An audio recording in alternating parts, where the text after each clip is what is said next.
All right, so we have essentially breaking news here. Now, this is going to be really important. So, I'm going to go into depth on this one because obviously it's super important.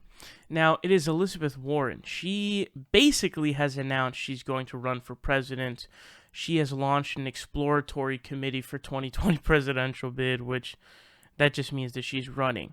So I'm going to break down why I do not support Elizabeth Warren's candidacy, and why I support Bernie Sanders. So this is going to take a bit of explaining. So first off, if you go back to the primary in 2016, you will recall that we as Bernie supporters, if you were active in politics at the time, which I definitely was, so I was paying very much attention, we all looked at Elizabeth Warren as, some people even looked at her as the number one progressive, but most people looked at her as the number two progressive after Bernie Sanders, and some people even thought, she might be vice for Bernie.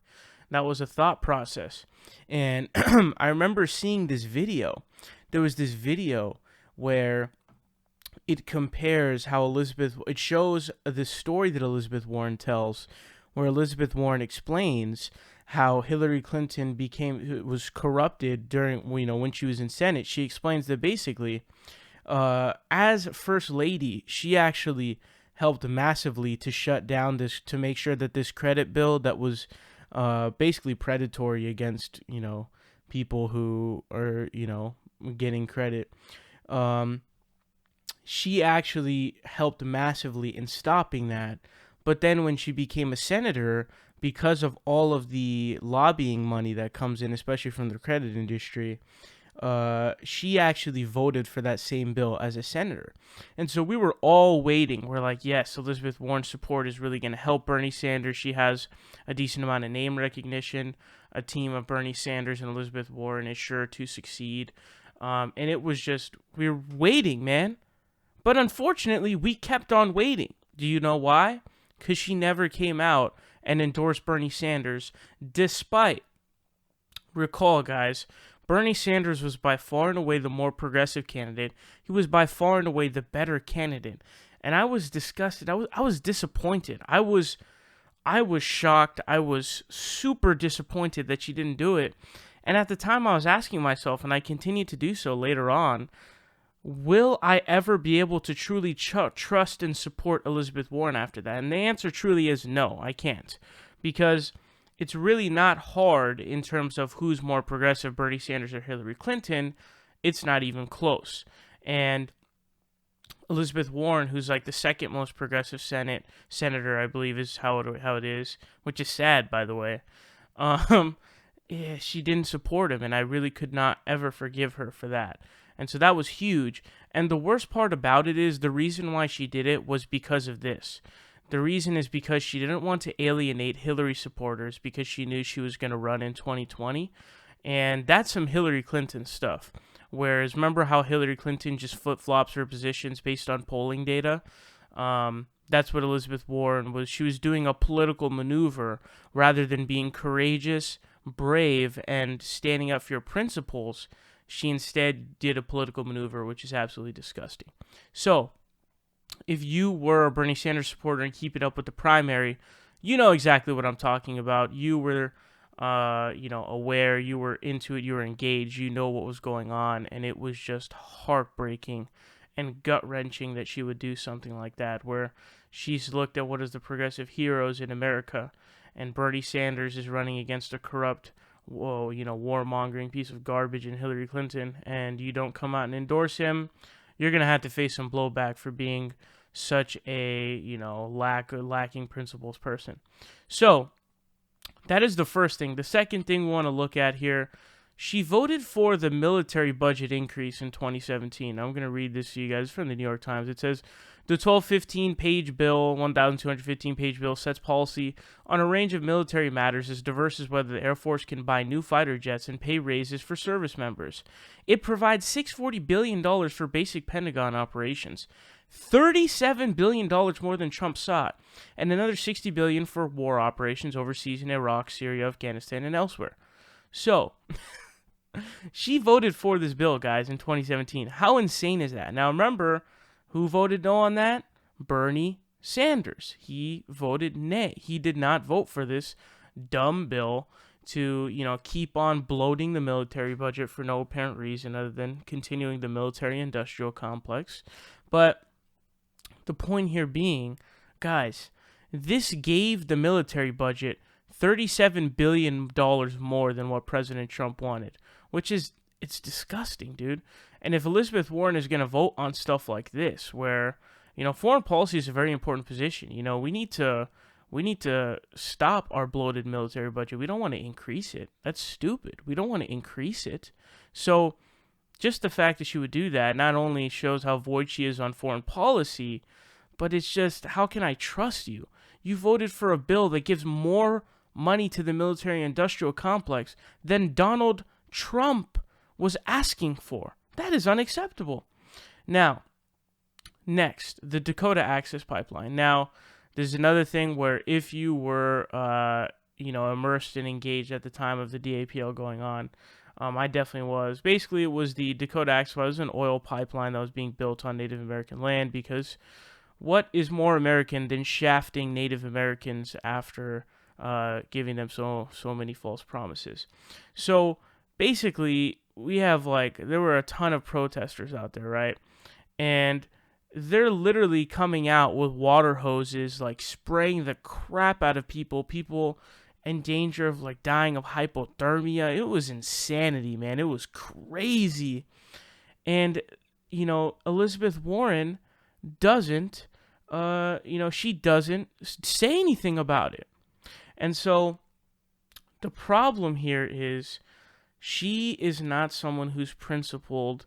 She was being very weak for whatever reason it may be. That situation, I don't even know what risk it was that she was facing politically, maneuvering-wise. I don't even know what risk she was facing. But come on, man. That was such an important and vulnerable time for the people who were protesting so that the Native Americans don't have an oil pipeline. By the way, oil pipelines leaking is not a matter of if, it's a matter of when. So you can't just build pipelines over, reservations that you promised them. That's unacceptable. It's breaking the rules, and you are just being a piece of trash. And Elizabeth Warren didn't voice her opinion on it. And until, months later. So we know what's happened so far with the DAPL up in North Dakota, the access pipeline by the Energy Transfer Partners. Wanted to go under the lake, potentially, because there's going to be a spill. There always are spills. And so anyway, the Army Corps of Engineers has said they're going to look for an alternate crossing. So that minor victory for the people, the water protectors up in North Dakota. So there's a nice victory. That's nice. 4,000 veterans showed up.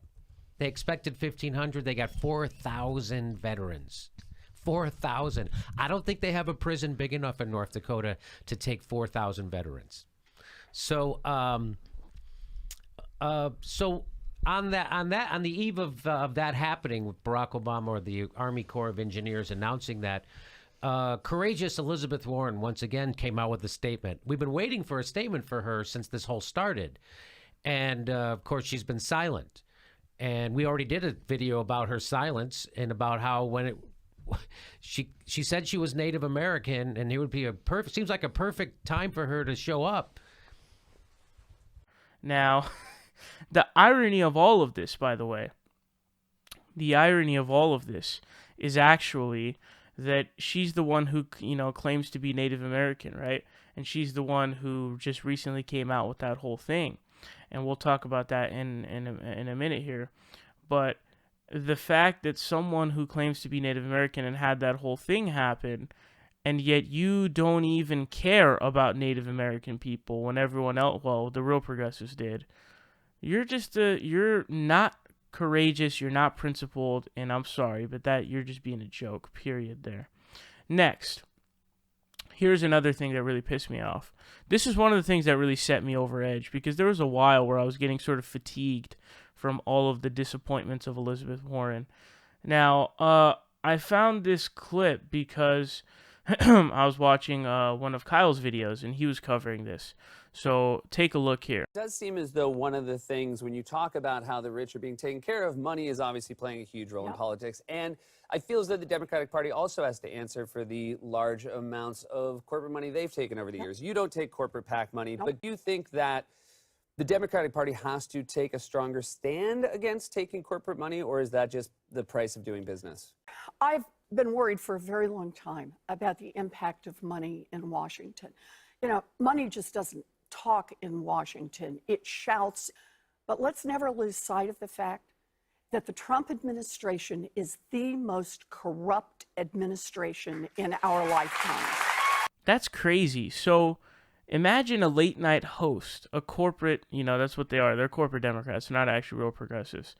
Imagine a liberal corporate Democrat setting you up to dunk on corporate Democrats and corrupt Democrats, and you don't take it.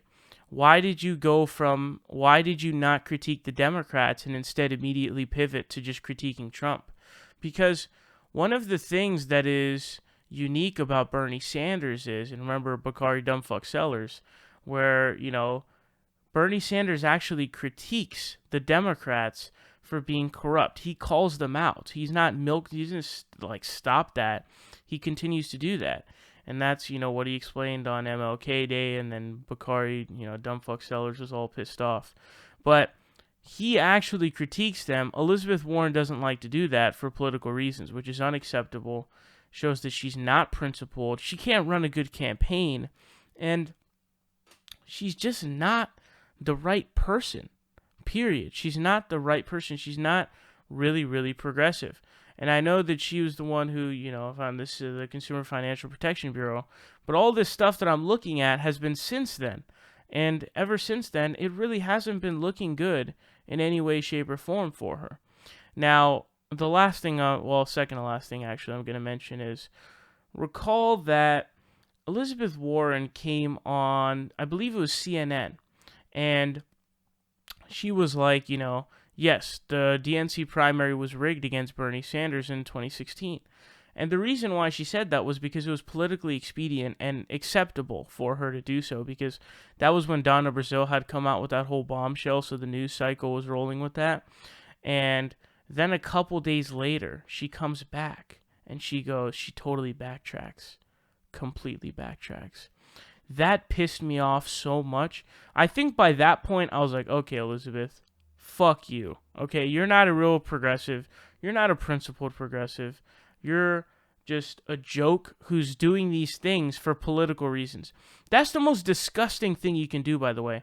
Anytime you have your political principles compromised, I repeat, compromised because of, political moves, oh my goodness, is that a disgusting thing to do. Absolutely disgusting.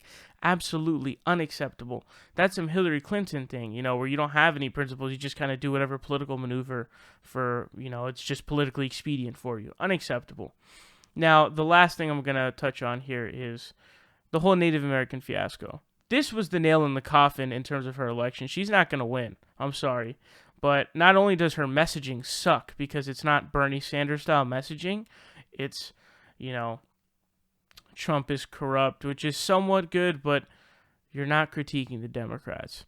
But the point I'm trying to make here is everyone's going to make fun of her for that. And it was, honestly, I don't really blame them. That was so embarrassing to do. If you go back and look at my video and compare it to Kyle's video or TYT's video or whoever, I think mine was quite a bit different, and I was really critical of that move, and I thought, you just embarrassed yourself. That was a joke of a move. I'm very disappointed. It was so embarrassing. And you think that Trump isn't going to be able to effectively hammer her with that? Trump is notorious for giving nicknames and making fun of people and winning because of it.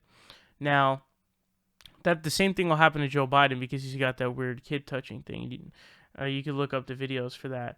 But the point I'm trying to make here is Bernie Sanders really is the only one who's not going to be affected by that. He's the only one. And Elizabeth Warren, oh my God, won 1,024th. It was so embarrassing. Again, if you want a more in-depth breakdown of that whole fiasco, you can go and look at my video on that. But I don't support Elizabeth Warren. She's made too many political expedient moves over political principle for me to be able to support her. I support Bernie Sanders 100%. I am praying that he actually, announces now, hopefully announces now, so everybody and the mainstream media rolls with Bernie Sanders in the polls. Please, Bernie, please announce immediately. I'm waiting for Bernie to announce, and I'm really excited because the California primary got moved up massively, and I'm so excited because normally the Cali primary really isn't that big of a deal because by then it's usually decided. But now it's super up. I can't wait to vote for Bernie in the upcoming primary. It's going to be really exciting. So I don't support Elizabeth Warren. I do massively support Bernie Sanders.